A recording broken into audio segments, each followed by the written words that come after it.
Muy queridos oyentes de Radio María, muy queridos amigos todos, un lunes más con ustedes y esta vez con una alegría inmensa de que tenemos Papa, habemus Papam, León XIV, qué gozo tan grande. Con todo el pueblo de Dios nos unimos a ese gozo, León, León, León, ese viva el Papa, a esos aplausos de la plaza de San Pedro ese día y a partir de ahora siempre nosotros decimos: viva el Papa, el dulce Cristo en la tierra, el vicario de Cristo, sea quien sea, y ahora, qué maravilla, León XIV. Nosotros le acogemos con todo el cariño, con toda la alegría, rezamos por él, nos ofrecemos por él y nosotros queremos sostenerle con nuestra oración y queremos escuchar la voz del buen pastor. Qué providencia, como ha dicho él, que el primer domingo después de la elección sea el del buen pastor. Nosotros sabemos que ese buen pastor nos habla, nosotros escuchamos su voz en lo profundo de nuestra conciencia, sí, pero también en la voz de nuestro pastor, el Papa León XIV. Qué hermoso es ir viendo los signos que poco a poco nos va dando de cómo es un hombre de profunda fe, de oración, de profundo amor a la Virgen. Me encantan los signos que va dando de sencillez, de humildad, pues como tiene que ser un pastor según el corazón de Dios, como el Papa quiere llevarnos a todos a la unidad. Él se ha dado cuenta, él conoce, ¿no?, las divisiones que hay externas en el mundo y por eso quiere ser un hombre de paz, y también las divisiones internas, y por eso su lema, in illo uno unum. Qué bonito, Jesucristo es uno con el Padre, y hoy el Padre somos uno, decía el Evangelio de este domingo, y él en este lema nos está diciendo: en él que es uno con el Padre, nosotros seamos uno, todos unidos, que todos sean uno, nos pide el Señor, ¿no? Y tiene como esa oración sacerdotal deseando esa profunda unidad. Y qué bonito que la providencia nos pone este Papa que tiene este sentido de unidad, también por su ser agustiniano. Él es agustino y San Agustín tiene ese lema precioso, ¿no?, que un solo corazón y una sola alma, que quiere que todos, pues, los hijos espirituales de San Agustín pues lo tengan, ¿no?, y lo tienen como lema. Es el tema de la unidad. Y me parece pues tan precioso, ¿no?, que en su escudo él ponga ese corazón de San Agustín, la palabra de Dios, ese azul de María con esa flor del lirio que es de la Virgen, y luego por supuesto, ¿no?, la tiara del Papa, ¿no?, con el triple munus, con las llaves de Pedro. Y todo esto van siendo signos de que él pues se sabe llamado en continuidad a ser el sucesor de Pedro. Y así es, el sucesor de Pedro, el vicario de Cristo, como decía Santa Catalina de Siena, el dulce Cristo en la tierra. Y nosotros le agradecemos que haya dicho que sí. Qué bonita esa imagen cuando le veíamos tan sencillo, mirando a toda la explanada y emocionándose, ¿no? Y uno se mete ahí, ¿qué debe entender y sentir, ¿no? Pues sin duda, uno de los factores que le hace emocionarse es ver al pueblo cristiano que le acoge sin conocerle, seas quien seas, eres Pedro, eres el Papa y nosotros te queremos.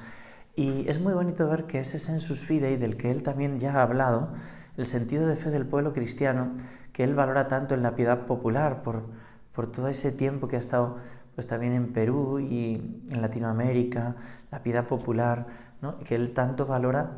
Qué bonito que es el pueblo cristiano el que reconoce al pastor y hace huir a los lobos, ¿no?, con esta fe. Ya antes al pobre pues le habían querido criticar como uno de los candidatos de no sé qué, siempre metiendo las ideologías en la elección de Pedro, ¿no? Pero qué bonito es que responde todo el pueblo cristiano diciendo: es el Papa y punto, y todo el mundo se calla. Y de momento estos días no estamos escuchando ninguna voz contraria, ninguna queja, ¿no? Los lobos han callado porque ven la respuesta unánime del pueblo cristiano. Y por eso nosotros también, como ese pueblo cristiano que somos, viva el Papa, bendito seas León XIV, nosotros queremos sostenerte con la oración y queremos también escucharte, porque sabemos que la voz del buen pastor va a hablar a través de ti y ya está hablando en todos estos símbolos preciosos que nos vas mandando.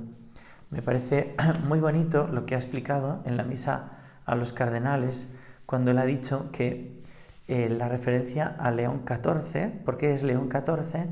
Dice por una referencia a León XIII, con la Rerum Novarum, que afrontó la cuestión social en la primera revolución industrial. Y hoy la Iglesia debe responder a otra revolución industrial y al desarrollo de la inteligencia artificial. Dice el nuevo Papa, que ha recibido a todos los cardenales y les explicaba esto, ¿no? O sea, muy consciente de la realidad en que estamos viviendo, una revolución en todos los sentidos, ¿no? Una revolución en el sentido de la familia, de la persona humana. Quieren como cambiar el significado de lo que Dios ha puesto en cada persona, en la sociedad, y también todo esto de la inteligencia artificial, ¿no? Cómo nos vienen las nuevas tecnologías y hay que saber responder a eso, ¿no? Y por eso dice él que la decisión de León XIII con su nombre es un puente entre el pasado y el presente. Y dice él, verdad, justicia, paz y fraternidad, principios del Evangelio que siempre han animado e inspirado la vida y la obra de la familia de Dios. Fijaros que es muy bonito que hable de estos principios, verdad, justicia, paz y fraternidad. Porque si solo dijera, no sé cómo decir, paz y fraternidad, alguien podría pensar que puede haber fraternidad sin verdad, ¿no? Como hizo en su momento la Revolución Francesa, ¿no?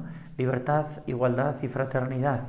No hay fraternidad, y así lo demostró la Revolución Francesa, exterminando a miles de personas, ¿no? En la guillotina y como un genocidio como fue la Vendée. No hay hermanos si no hay padre y si no hay madre, sin el Padre Dios. Y por eso mismo sin la verdad. Y no hay paz sin el príncipe de la paz, que es Cristo, que es camino, verdad y vida. Y no hay justicia sin este sentido de fraternidad en que uno tiene misericordia con el hermano y también de verdad. Y por eso es muy hermoso que él, al enganchar con León XIII, quiera enganchar también con esa verdad profunda de toda la tradición, claro que sí, de toda la historia, pero que a la vez se hace actual en los nuevos retos. Y por eso vuelve a ese espíritu, el Espíritu Santo del Concilio Vaticano II, cuando habló ahí, al que el Papa pide a sus colaboradores adherirse plenamente. Claro que sí, Santo Padre, nos adherimos al Vaticano II y a todos los concilios anteriores y a su palabra, a lo que nos quiera decir su magisterio. Y recordó y actualizó que los contenidos de aquella histórica asamblea en la exhortación apostólica Evangelii Gaudium, primera exhortación apostólica, dice, del Papa Francisco, del concilio, y por eso el retorno al primado de Cristo en el anuncio, volver al primado de Cristo en el anuncio. Qué hermoso me parece esto, ¿no? Porque quiere subrayar, ¿no? Ese nombre, ¿no? Nos va dando como signos, ¿no? Porque quiere volver a esa verdad, justicia, paz y fraternidad que el Papa León XIII quiso tener. Y me parece en este sentido muy hermoso y muy verdadero fijarnos en otro detalle, el de su cruz pectoral.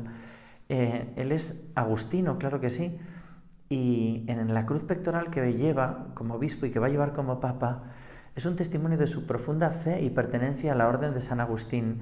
En su interior guarda reliquias de sus 4 figuras claves de la espiritualidad agustiniana: San Agustín, padre y doctor de la Iglesia; Santa Mónica, su madre, modelo de fe inquebrantable, qué bonito, un santo obispo, un santo pastor de Hipona, San Agustín; y Santa Mónica, una madre de familia que con sus lágrimas consigue arrancar la conversión de su hijo Agustín y de su esposo. Y luego nos sorprende y nos alegra que también lo lleva en su sangre por medio de su madre, de su abuela, que proceden de España, lleva 2 santos españoles: Santo Tomás de Villanueva, destacado por su caridad y sabiduría, y el beato Anselmo Polanco, mártir de la fe durante la persecución religiosa de España. Fijaros que llevar estos signos está hablando de reivindicar raíces y el legado espiritual también de su orden religiosa, pero también de esta fuerte fe, de este amor pastoral y de esta tradición preciosa, incluso martirial. Y en ese sentido, Santo Tomás de Villanueva, que se le llamaba el limosnero de Dios, que nació en Fuenllana, en un pequeño pueblo de Ciudad Real, en España, una educación que marcó su alma en particular por los pobres. Y es muy bonito. Coge un mártir, o sea, un santo que es como servidor de los pobres, el arzobispo de los pobres le llamaban. Los años en contacto con la Universidad de Alcalá, donde obtuvo el título de maestro en artes. También promovió el envío misionero de agustinos al Nuevo Mundo, confesor y predicador de Carlos V. Es un gran doctor, ¿no? Y adelantándose a Trento fundó el Colegio Seminario de la Presentación para atender la formación del clero. ¿no? Cómo cuidar de los sacerdotes. O sea, en este pastor Tomás de Villanueva vemos este deseo que tiene nuestro Papa de cuidar de los pobres y también de cuidar de los sacerdotes. Este santo tenía escritos ascéticos y místicos y ha pasado a la historia como modelo de obispo. Tiene ese obispo más maestro y también como quien ejerce la caridad con los más pobres, pero también me parece precioso que lleve en su cruz pectoral una reliquia de primer grado del beato Anselmo Polanco. Así inicia este camino uniéndose a la memoria de los mártires, de aquellos que marcaron su vocación y su servicio, y en este caso un mártir de la persecución religiosa en España. Anselmo Polanco fue uno de los 13 obispos mártires que murieron asesinados en la persecución religiosa de los años 30. Él era obispo de Teruel y fue trasladado a Barcelona, y a medida que avanzaba la contienda, pues fue como apresado y fue llevado a ser asesinado. Se detuvieron a mitad del camino, cercano del barranco de Can 13, y fueron fusilados. Allí fue fusilado perdonando a sus enemigos este mártir, ¿no?, perseguido, el beato Anselmo Polanco. Y también nos dice que de algún modo él es consciente, al llevar esa cruz sobre el pecho, también como cardenal. Todos los cardenales se comprometen ante Dios a dar la sangre por Cristo. Y en este sentido, el saber que van a ser perseguidos. El Papa es muy consciente, el Papa León XIV, que va a ser perseguido, que hay un ataque tremendo. A mí me gusta también pensar que al poner el nombre de León XIII, también tiene muy presente, León XIII es el Papa que consagró el mundo al corazón de Jesús, también el que consagró el mundo al Espíritu Santo, ¿no?, por Elena Guerra, esta santa mujer que le pedía al Papa que difundiera la novena al Espíritu Santo y consagró al mundo al Espíritu Santo. También es el Papa de la Reforma, del estudio de Santo Tomás de Aquino.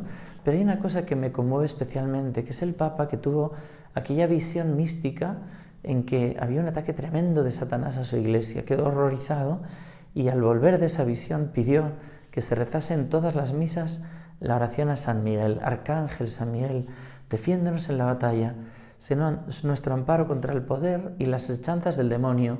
Reprímalo Dios, pedimos suplicantes, y tú, príncipe de la celestial milicia, lanza al infierno con el divino poder a Satanás y a todos los malignos espíritus que andan dispersos por el mundo para la perdición de las almas.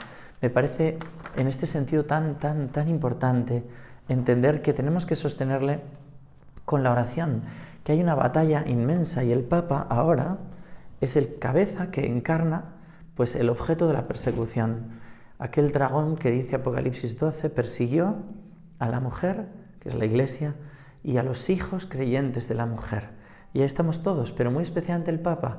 Nosotros por eso cada mañana le vamos a ofrecer, vamos a decir por el Papa y sus intenciones, y en el rosario y en la misa, y siempre pidiendo por el Papa que el Señor le sostenga, para que sea ese buen pastor que defiende a las ovejas. La Iglesia perseguida, que ahora encabeza él, y que en esta canción se nos narra así: te han insultado como a tu maestro, te han ofrecido el cáliz del desprecio, te han ajustado a golpes contra el leño, te han acusado de lo que no has hecho, te han exigido lo que no hay derecho, y te han pisado el rostro contra el suelo. Por eso, Iglesia del Señor, pobre y pequeña Grey, nacida en el dolor, goza y alégrate. Iglesia del Señor, Virgen fecunda y fiel, esposa del amor, hoy regocíjate. Hoy la Iglesia se regocija por este nuevo pastor, pero sabe que va a ser insultada, ofendida, perseguida en su Señor, que seguirá predicando el Evangelio y por eso mismo será atacada por los lobos.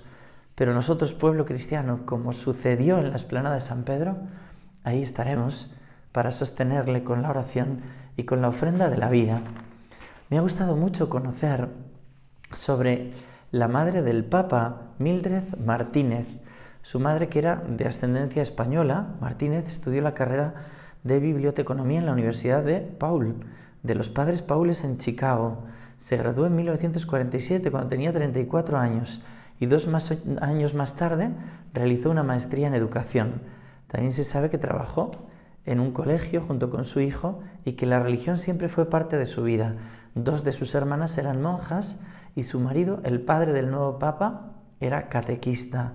Fijaros, ¿no? Esta madre, apóstol, este padre, catequista. Cuando Robert Francis Prevost crecía en Chicago en la década de 1960, un flujo constante de sacerdotes pasaba por su hogar familiar. Se sentían atraídos por los irresistibles platos que preparaba su madre, Mildred Martínez, nieta de españoles. Fijaros, ¿no? Esa madre que va preparando platos y dice que aquellos sacerdotes iban porque estaba muy rica su comida. Fijaros cómo es el orden natural, ¿no? Tú preparas con cariño esa acogida y tu hijo va viendo qué es un sacerdote, va conociendo sacerdotes amigos, ¿no? La fe de esta mujer, de Mildred Martínez, siempre fue muy profunda y acudía con frecuencia a 35 kilómetros de Chicago junto a su familia a la parroquia de Santa María de la Asunción, donde ella realizaba voluntariado y cantaba en el coro. Iba a misa a diario, limpiaba los altares, la iglesia, la sacristía, participaba en todo, incluso en las actividades de recaudación de fondos. Fijaros qué curioso, ¿no? Cómo Dios da una fecundidad enorme a una madre sencilla que ¿qué hace?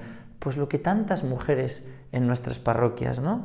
De sacristana, de lectora, de recoger la limosna, ¿no? Pues el cestillo, de limpiar los altares. ¡Qué maravilla!, ¿no? A los 14 años su hijo eligió el seminario directamente en vez de ir al instituto y entró en esa vocación agustina.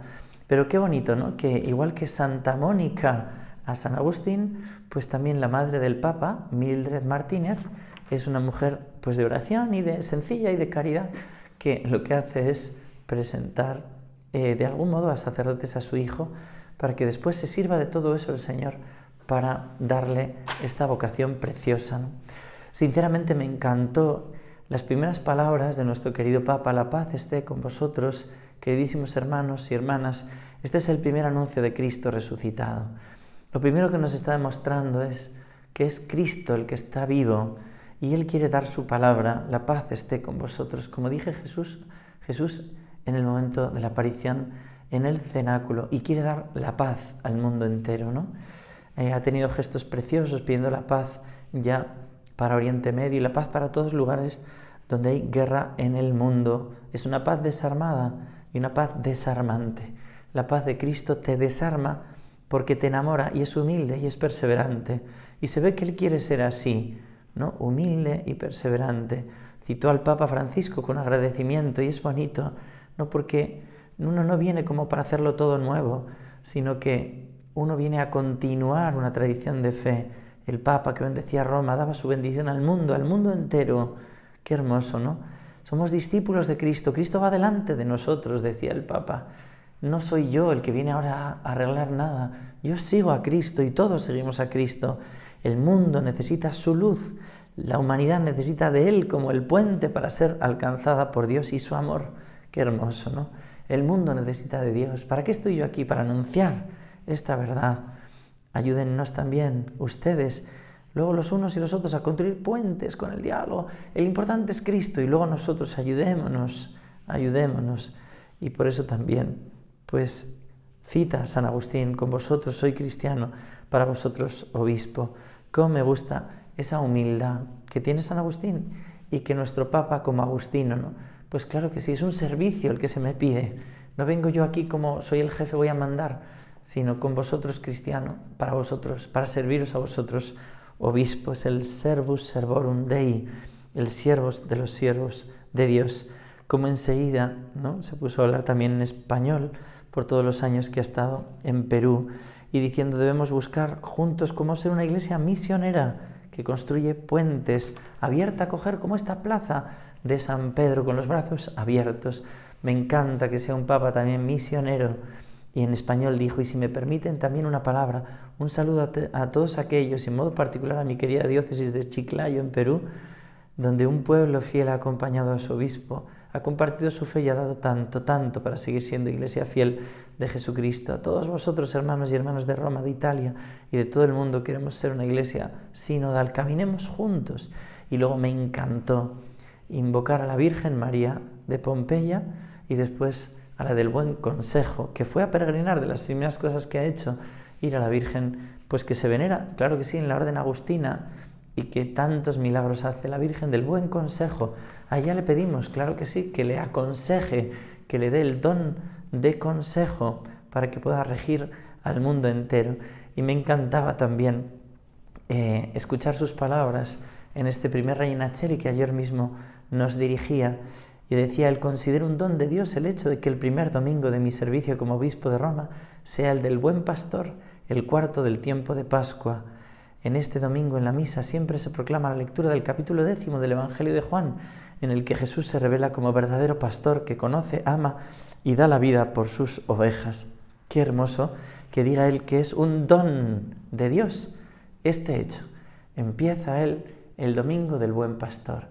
Y es que estoy convencido que él lo vive con gratitud al Buen Pastor, que le va a ayudar a él a ser un buen pastor, pero para nosotros es un signo providente de que el Señor nos da un buen pastor, un pastor conforme a su corazón, para regir a su pueblo y muy especialmente para este sentido de unidad, in illo uno unum, en el que es uno con el Padre, todos somos uno. Pues vamos a colaborar con nuestra oración, con nuestra ofrenda, para pedirle al Señor por este buen pastor que nos regala, por León XIV. Y claro que sí, digámoslo todos juntos: ¡viva el Papa! ¡Viva León! ¡Viva el Papa León! Digámoslo con alegría y unámonos en la ofrenda de la vida y la oración por él. Que Dios os bendiga a todos y hasta pronto, si Dios quiere.